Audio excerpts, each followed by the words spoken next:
안녕하세요. 저는 최근에 이혼을 하게 된 30대 중반의 여자입니다. 저는 원래 결혼을 하지 않거나 만약에 하게 된다면 최대한 늦게 하려고 했어요. 제 나름대로 충분히 젊음을 즐기다가 뒤늦게 결혼을 해도 늦지 않다고 생각했거든요. 그리고 저희 아빠가 워낙 딸밖에 모르는 다정한 분이셔서 아빠 같은 사람이 아니라면 절대 만날 생각이 없었어요. 그런데 어디서부터 꼬인 것인지 한 남자를 만나게 되면서 저의 계획은 산산조각이 났어요. 주변 사람들은 그냥 똥 밟았다고 생각하라고 하지만 계속 그 일이 생각나고 너무 억울해서 아직도 잠을 제대로 못 자고 있습니다. 저의 이 억울한 마음을 이렇게라도 여러분들께 이야기해보고 싶습니다. 저희 집안은 부유하진 않지만 그렇다고 그렇게 가난하지도 않았어요. 할아버지께서 일하시면서 먹는 것과 입는 것을 아껴서 모은 돈과 아버지께서 주신 용돈을 모아 꽤나 큰 집을 사서 저희 아버지에게 유산으로 남겨주셨어요. 집만 본다면 저희 집이 잘 사는 집이구나 라고 오해할 만했죠. 하지만 그 집이 저희 집안이 가진 재산의 전부였어요. 아버지는 짠돌이 할아버지 밑에서 자라서 하고 싶은 것도 못하고 먹고 싶은 것도 못 먹다 보니 성인이 되어 돈을 벌 때 어차피 죽으면 못 가져갈 돈이니까 그냥 막 쓰자라는 신념이 있으셨어요. 하루 벌어 그날 바로 먹고 싶은 것, 하고 싶은 것 다 하고 사시는 멋진 분이셨죠. 그리고 어머니를 만나 행복한 가정을 꾸리는 게 아버지의 큰 꿈이었는데 원래부터 어머니 몸이 많이 약하셔서 저를 낳다가 세상을 떠나신 거예요. 아버지는 본인의 꿈을 짓밟고 태어난 제가 원망스러울 만도 한데 제 앞에선 한 번도 슬픈 내색을 하신 적이 없으세요. 가끔 새벽에 어머니 사진을 보면서 훌쩍거리시는 모습을 봤지만 저는 못 본 척 해드렸어요. 아버지께서는 저밖에 모르시고 제 말이라면 꿈뻑 죽는 그런 분이셨어요. 정말 다정하셔서 아버지 같은 사람이 아니라면 결혼할 마음이 전혀 없었습니다. 자기는 하고 싶은 건 못하고 살았었지만 저는 다 해보라고 하시면서 하루 세 끼 먹을 걸 한 끼만 드시고 제가 하고 싶다는 것을 꼭 해주시려고 하셨어요. 그리고 늘 저한테 자신의 신념을 말씀하시곤 하셨죠. 나중에 죽을 때 이것들 다 해보고 죽을 걸 후회하지 말고 버는 만큼 쓰고 싶은 곳에 쓰라고요. 그러려고 돈 버는 게 아니겠냐 하시는데 듣고 보면 다 맞는 말 같은 거예요. 그래서 저도 일을 하면서 월급을 받으면 바로 사고 싶었던 걸 사는 편이에요. 하지만 그게 제 인생을 꼬이게 만들지 아무도 몰랐을 거예요. 저는 사람 많은 곳을 좋아하지 않는 편이었는데 제일 친한 친구가 주최한 생일 파티라서 어쩔 수 없이 파티에 참석하게 되었어요. 파티를 얼마나 근사하게 하든지 노랫소리에 귀가 찢어지는 줄 알았어요.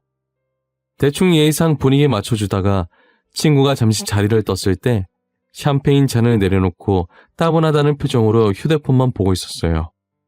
그런데 어디서 자꾸 누군가가 계속 저를 쳐다보는 듯한 느낌이 들더라고요. 그래서 옆으로 고개를 돌렸는데 한 남자, 지금의 제 남편이 저를 쳐다보고 있었습니다. 저는 살짝 언짢은 표정으로 남편을 보다가 다시 시선을 폰으로 돌렸어요. 남편은 저랑 눈이 마주치자 슬쩍 제 옆으로 와서 말을 걸더라고요. 너무 이쁘세요. 제 이상형이라서 계속 쳐다보게 되더라고요. 첫눈에 반했다는 말이 이런 건가 봐요. 아, 그러세요? 저는 관심이 없어서 죄송해요. 그럼 재밌게 노세요. 그 운동화 혹시 그거 어떻게 구하셨어요? 한정판이라 구하기 힘든 건데 저도 그 운동화 구하려고 했는데 아직 못 구했거든요.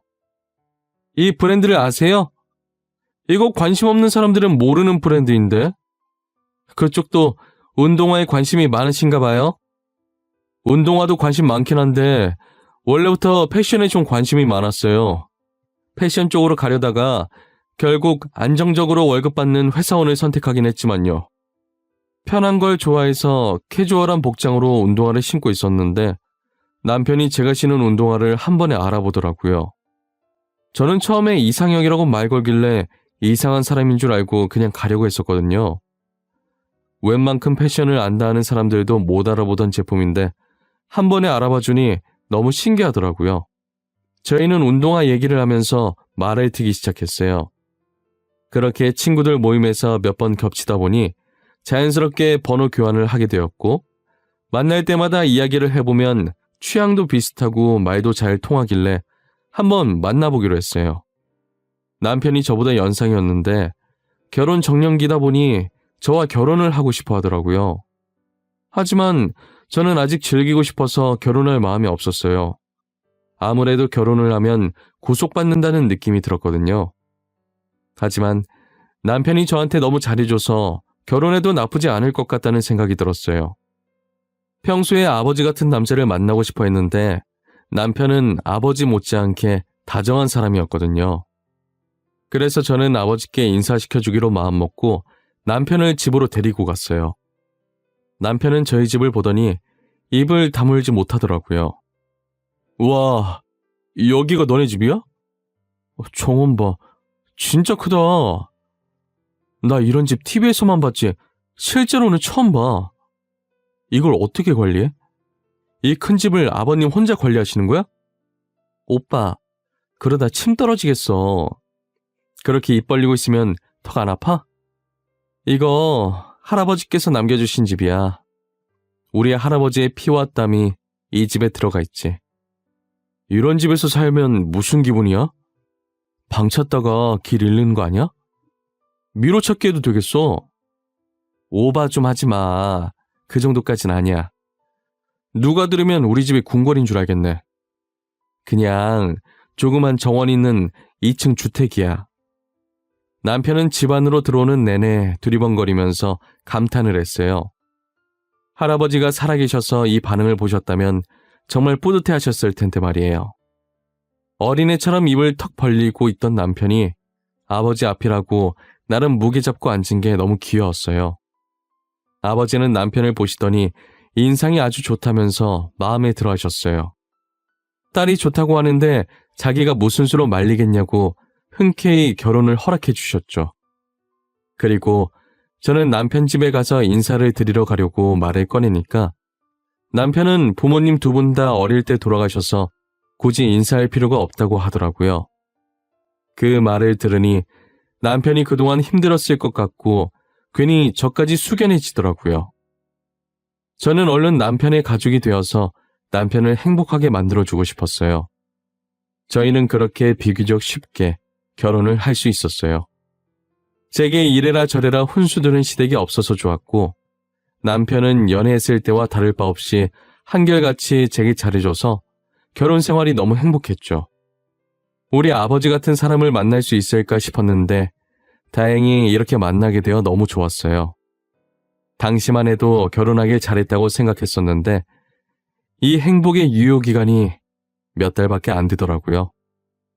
저희 아버지께서 다리를 다치면서 저희의 결혼 생활은 어긋나기 시작했어요. 아버지께서 건설업체의 현장직으로 근무를 하시고 계셨는데 다리를 다치고 당분간 일을 할 수 없게 됐어요. 제가 걱정을 하기 시작하니까 남편은 알 수 없는 말을 하더라고요. 왜 그렇게 걱정해? 장인어른이 쉰다고 해서 회사가 망하는 게 아니잖아. 다른 직원들이 알아서 다 잘하고 있을 텐데 뭐가 문제야? 아빠가 일을 안 하시면 아빠 몫까지 다른 직원들이 해야 하니까 당연히 문제가 되지. 어차피 받는 돈은 똑같을 텐데 아빠 몫까지 더 하려고 해봐. 나 같아도 짜증나지. 그래도 장인어른이 월급 주는 건데 하라면 군말 없이 해야지. 그게 불만이면 자기가 회사 차려서 사장해야 되는 거 아니야? 오빠, 방금 뭐라 그랬어? 우리 아빠가 월급을 준다니? 우리 아빠도 월급 받으면서 일하는데 누가 누구한테 월급을 줘? 뭐? 그 회사 장인어른 회사 아니었어? 너가 전에 장인어른 회사라고 했잖아. 지금 대체 무슨 말을 하고 있는 거야? 내가 언제 우리 아빠 회사라고 했어? 나는 우리 아빠 건설업체에 일한다고밖에 얘기 안 했는데 혼자 뭐라는 거야? 남편은 계속 그 건설업체가 아버지 회사가 아니었냐고 묻더라고요. 제가 아니라고 할수록 얼굴이 새하얘지길래 처음엔 이 사람이 왜 이러나 싶었어요. 그러더니 그날 이후로 남편이 점점 이상하게 변해가더라고요. 다정했던 남편은 온데간데 없고 찬바람만 쌩쌩 불면서 제가 무슨 말을 해도 무시하더라고요. 그리고는 생전 안 하던 외박도 밥 먹듯이 하기 시작했고요. 외박하고 오는 날이면 남편의 겉옷에서 늘 같은 향수 냄새가 났었어요. 술에 취해서 잠든 남편의 휴대폰을 보니 저 몰래 다른 여자를 만나고 있더라고요. 그런데 한 명이 아니라 여러 명을 동시에 만나고 있었어요. 대부분의 여자는 만남을 하루 이상 이어가지 않았고 남편이 지속적으로 만나는 여자는 3명이었죠. 저는 모든 불륜 증거들을 제 휴대폰에 몰래 옮겨놓고 있었어요. 그런데 옮기던 와중에 자고 있던 남편이 중간에 깬 거예요. 저는 황급히 폰을 뒤로 숨겼고 남편은 아직 술이 덜 깼는지 앉아서 주절주절 거리더라고요. 혹시나 싶은 마음에 녹음기를 켜고 남편에게 다가갔어요. 왜 그 회사가 장인어른 회사가 아니야? 도대체 왜? 나는 이해할 수가 없어. 그렇게 큰 집에 살면서 말이야, 어? 어떻게 직업이 회장님이 아니라 막노동일 수가 있냐고. 오빠 뭐야? 내가 돈 많은 여잔 줄 알고 일부러 접근한 거야? 그런 거냐고. 대답을 해봐. 정말 그런 거야? 그래. 돈 많은 줄 알고 그랬다. 왜? 자기 처음 봤을 때도 명품 옷 입고 왔길래 돈 많은 줄 알았어. 그래서 자기 꼬셔서 내 팔자 한번 펴보려고 그랬다. 왜? 그러면 안 돼? 그래서 이렇게 나 몰래 다른 여자 만나고 그랬던 거구나. 오빠, 그러고 살면 돌아가신 부모님 보기 안 쪽팔려? 누가 돌아가셔? 우리 부모님? 우리 부모님 멀쩡하게 살아있는데? 그것도 다 거짓말인데. 우리 가족 판잣집에 살고 있는 게 쪽팔려서 거짓말 친 건데. 남편은 취중 진담을 털어놓더니 다시 픽 하고 쓰러지더라고요. 저는 지금껏 남편이 뱉은 말들이 어이가 없어서 녹음기를 다시 재생해봤어요. 제가 남편한테 연애 시절에 아버지가 건설업체에서 일한다고 말한 적이 있었는데 저희 집을 보자마자 혼자서 멋대로 그 건설업체 회장이 아버지라고 생각하고 있었던 거죠. 그래서 남편은 제가 돈 많은 집안인 줄 알고 결혼을 하려고 했던 것이었어요. 더군다나 만날 때마다 제가 명품을 입고 있으니 혼자서 얼마나 상상의 나래를 펼쳤겠어요. 그런 집에 살면서 회장 아버지에게 돈 받아 생활하며 부족함 없이 살았다고 생각했겠죠. 그게 다 제가 힘들게 돈 벌어서 사 입는 건 줄도 모르고 말이에요. 저는 어처구니가 없어서 날이 밝는 대로 곧바로 이혼 소송을 했어요. 상간녀들을 상대로 상간녀 소송도 같이 하고 왔고요. 저는 이혼 소송장을 챙겨서 집으로 돌아오자마자 아직 술에 취해 꿈속을 헤매고 있는 남편 얼굴에 던져버렸어요. 남편은 갑자기 얼굴에 무언가 떨어지자 놀라서 일어나더라고요. 지금 이게 뭐하는 짓이야? 다짜고짜 내 얼굴에 뭘 던지는 거야? 너 아침부터 미쳤어? 뭐 잘못 먹었어? 나 지금 지극히 정상이고 아마도 미친 건 내가 아니라 너 같은데? 지금 당장 짐 싸. 나 방금 이혼 소송하고 오는 길이야. 여긴 내가 대출받아서 마련한 집이니까 네가 여기서 나가. 뭐? 네? 이게 진짜 미쳤구나. 그리고 이혼 소송? 누구 마음대로 이혼 소송이야. 내가 뭘 어쨌는데? 오히려 내가 사기당한 거라고. 지 혼자 망상에 빠져서 허우적댄 거면서 사기는 무슨 사기야. 아 시끄러워. 소리 지를 힘 있으면 그 힘으로 짐이나 싸서 나가. 귀찮으니까. 내가 너 사기 결혼으로 고소할 거야. 알겠어? 내가 고소를 해도 모자랄 판에 네가 이혼 소송을 해? 시끄러우니까 나가라고.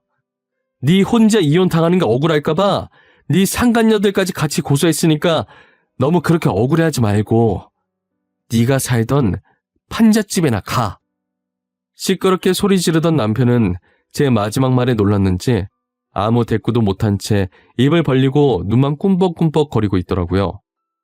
저는 더 이상 상대하기도 귀찮아서 남편을 쳐다보지도 않고 나가라고 손짓만 했어요. 남편은 짐을 싸는 듯 하더니 곧이어 문이 열리고 닫히는 소리가 들리더라고요. 저는 그날이 정말 살면서 제일 푹 잤던 날인 것 같아요. 전 남편은 저와 이혼하고 얼마 안 지나서 재혼을 한 것 같았어요. 드디어 자기가 그토록 원하던 부잣집 여자랑 결혼을 했는지 명품 정장을 쫙 빼입고 얼굴도 반질반질한 상태로 어느 회사 안으로 들어가더라고요. 저는 또 어떤 거짓말로 그 여자를 꼬신 건지는 모르겠지만 전 남편이 잘 사는 꼴을 절대 두고 볼 수 없었습니다. 저는 전 남편의 가족들이 살고 있는 판잣집부터 알아보기 시작했어요. 그리고 나서는 현재 전 남편의 아내의 전화번호와 회사 위치를 알아냈죠. 저는 발신번호 제안으로 여자에게 전화를 걸었어요. 혹시 김수연 씨 맞으신가요? 조연수 씨 아내분이시죠? 제가 조연수 씨에 대해 긴히 할 말이 있어서 이렇게 연락드렸습니다. 네, 제가 김수연 맞는데요. 저희 오빠에 대해서 할 말이 있으시다고요? 그쪽은 누구신데요? 누구신데 이렇게 발신번호 제안으로 전화를 하신 거죠? 저는 조연수 씨 전 아내 되는 사람인데요. 제가 수연 씨한테 드릴 말씀이 있어요. 남편 몰래 수연 씨 회사 근처 카페에서 잠깐 볼 수 있을까요? 지금 어디서 말도 안 되는 소리 하시는 거예요. 전 아내라뇨. 저희 오빠, 제가 초혼이에요. 결혼한 적이 없는 사람인데 무슨 전 아내. 초혼이래요? 이번엔 어디서부터 거짓말을 쳤을까 궁금했는데 카페에서 기다리고 있을 테니 생각해보시고 제가 무슨 말을 할지 궁금해지면 카페로 와주세요.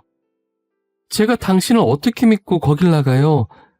만약 사실이 아니라면 이거 허위사실로 명예훼손 소송까지 걸 수도 있어요. 그건 제가 알아서 합니다. 저도 증거도 없이 이렇게 말하진 않겠죠? 최대한 빨리 결정을 하셔야 할 거예요. 오늘 아니면 말할 생각이 없어요. 전 남편의 아내는 제가 생각했던 것보다 빨리 카페를 찾아왔었어요. 원래는 안 나가려고 했는데 증거라도 보려는 심산으로 왔다고 하더라고요. 생각보다 빨리 오셨네요. 밤에나 찾아올 줄 알았는데 말이에요. 오신 김에 커피라도 드시겠어요? 힘든 발걸음 하셨는데 커피는 제가 살게요. 아니요, 괜찮아요. 도대체 당신이 가진 증거라는 게 뭔지 궁금해서요. 그거라도 한번 봐보려고 왔어요. 당신을 믿어서 온 게 아니라. 성질이 많이 급하시네. 혹시 그쪽 남편에 대해 얼마나 알고 있어요? 당신이 알고 있는 것부터 말해봐요. 제가 그 부분들만 사실대로 말해드릴게요. 집안이 대대로 사업을 하고 있다고 들었어요. 현재 시부모님은 남편한테 회사 물려주고 해외에 거주하고 계시고요. 시부모님께서 해외에 거주하고 있대요? 혹시 직접 만난 적 있으시고요? 제가 사진 몇 장을 드릴 건데 이 사람들 맞는지 봐주시겠어요? 당연히 직접 만났죠. 상견례 할 때 부모 없이 어떻게 해요? 그런데 사진 속에 있는 이분들은 아니었어요. 왜요? 혹시 이분들이 저희 오빠와 무슨 연관이라도 있나요? 사진 속 사람들이 그쪽 진짜 시댁 식구들이에요. 그리고 저 판잣집이 그 남자 집이고요. 사업은 무슨, 그 사람 쥐뿔도 없어요. 저한테도 돈 보고 접근했던 사람이었거든요. 거짓말 치지 마세요. 저랑 처음 봤을 때도 명품 입고 나왔던 사람이에요. 이런 집에 살면서 그런 옷을 어떻게 구했겠어요? 혹시 지금 제가 보여드리는 사진 속 옷이었나요? 그거 제가 그 사람한테 사줬었던 옷이에요. 그리고 못 믿으시겠으면 집 사진 뒤에 적힌 주소로 한번 찾아가 보세요. 진짜인지 아닌지. 저는 제 할 말을 끝마치고 멍하게 있는 여자를 뒤로하고 집으로 돌아왔어요. 집에 돌아오자마자 침대에 누우니 마음이 후련하지 못하고 약간 허한 느낌이 들더라고요. 그렇다고 후회된 건 아니었고 더 화끈하게 복수해 줄 걸이라는 생각이 들었어요. 천장만 멍하게 보다가 휴대폰 알림 소리에 손만 뻗어서 폰을 들었더니 전 남편 아내에게 제가 오늘 했던 말이 다 맞았었다고 문자가 하나 왔더라고요. 이혼 소송할 건데 오늘 말했던 거 말고 더 가지고 있는 증거들이 있으면 다 줄 수 있냐고 하면서요. 저는 가지고 있던 증거들을 다 넘기겠다고 했습니다. 전 남편은 결국 사기 결혼으로 이혼을 당했고 빈털터리로 쫓겨나게 되었어요. 돈 타령 해대더니 제게 줄 위자료와 지금 아내한테 줄 위자료까지 더해져서 꼴이 많이 아니었죠. 가끔 제게 찾아와서 미안하다고 자신이 그땐 미쳤었다고 다시 받아달라고 빌더라고요. 그렇게 빈다고 해서 저는 전 남편을 받아줄 마음이 전혀 없었어요. 평생을 함께할 반쪽을 만나 행복해지려고 한 결혼이 이렇게 진흙탕 싸움이 될 줄은 꿈에도 몰랐어요. 저희 아버지는 이런 것도 다 경험이라면서 인생의 교훈을 하나 얻었다고 생각하라고 하시는데 저도 아버지 말씀처럼 좋게 생각해 보려고 했지만 당시엔 도저히 좋게 생각할 수가 없었어요. 시간이 약이라더니 그래도 어느 정도 지나고 나니까 아무렇지 않게 얘기할 수 있게 되더라고요. 저는 이제 진짜 행복이 무엇인지 찾아보려고 노력하며 살고 있어요.